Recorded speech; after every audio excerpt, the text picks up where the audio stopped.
bapaknya ini jarang pulang tuh, jadi yang hewan. Usai mengikuti kegiatan penandatanganan nota kesepahaman dan perjanjian kerjasama dengan Yayasan Al-Hikmah, Menteri Sosial RI Saifullah Yusuf melakukan cek lapangan. Tujuannya untuk turun lapangan ini secara langsung adalah untuk mendatangi keluarga yang anaknya merupakan calon siswa sekolah rakyat di Kota Batu. Mensos Gus Ipul mendatangi kediaman Kadis, warga Dusun Payan RT 02 RW 07, Desa Punten, Kecamatan Bumiaji, Kota Batu.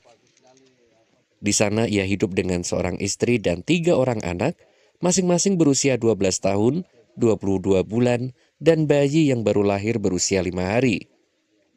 Kadis yang berprofesi sebagai penyadap getah karet ini hanya berpenghasilan sekitar 1 juta rupiah per bulan. 60 lah bersih ya. Kamu berapa selama di sana? Seminggu itu apa?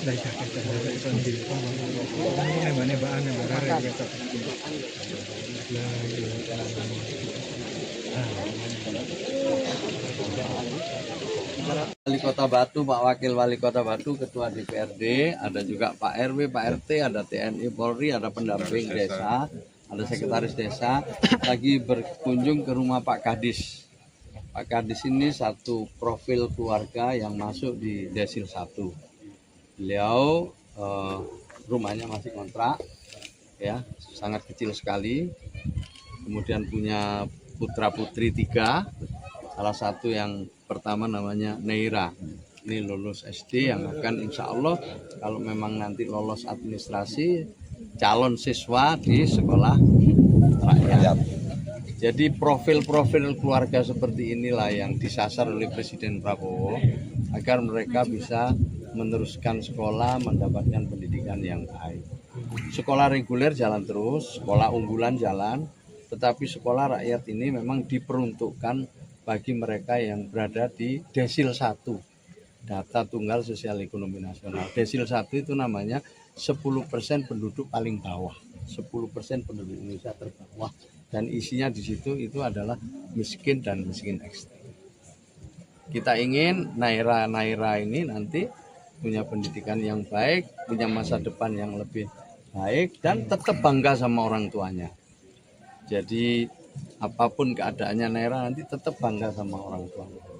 Nah, Presiden benar-benar berharap yang sekolah di sekolah rakyat ini adalah mereka yang memang sepantasnya sekolah di sekolah rakyat ini, Pak RW. Tidak boleh ada KKN, tidak boleh ada titipan-titipan, termasuk dari titipan menteri, titipan gubernur, itu tidak ada. Tapi murni dari bawah yang masuk Desil 1, Desil 2 setelah dilakukan kunjungan ke lapangan. Dan disepakati oleh beberapa pihak yang saya sebut tadi. Nah, seperti ini nanti ada sekolah berasrama dengan lingkungan yang baik sehingga nanti Naira nanti ini bisa belajar dengan tenang. Nah, kalau sudah lulus mudah-mudahan jadi agen perubahan untuk dirinya, untuk keluarganya, dan untuk lingkungannya. Ya. Pendampingan untuk orang tuanya, Pak. Jadi nanti setelah ini orang tuanya akan diberdayakan. Kalau bapaknya sudah kerja, ya meskipun masih belum mencukupi, nanti ibunya mungkin diajari untuk berusaha atau juga ditambah keterampilan-keterampilan lain. Jadi nanti anaknya sekolah, ya, kemudian orang tuanya diberdayakan. Kalau rumahnya tidak layak huni bisa kita bantu, tetapi karena ini bukan milik sendiri, tentu juga kita harus mencari alternatif lain. Lewat pemberdayaan itu kita harapkan beliau pelan-pelan nanti punya rumah sendiri. Amin. Nah, jadi gitu nanti. Ya, tapi di luar itu saya terima kasih nih Pak Wali Kota, Pak Wakil Wali Kota ya di mana lingkungannya bisa dijaga dengan baik, bersih ya. Dan meskipun rumahnya ya masih belum benar-benar sehat, nanti mudah-mudahan ke depan bisa lebih dibantu untuk paling enggak layak untuk ditinggali dengan anggota 5 keluarga. Didi Sulistyo, Seru TV, Kota Batu.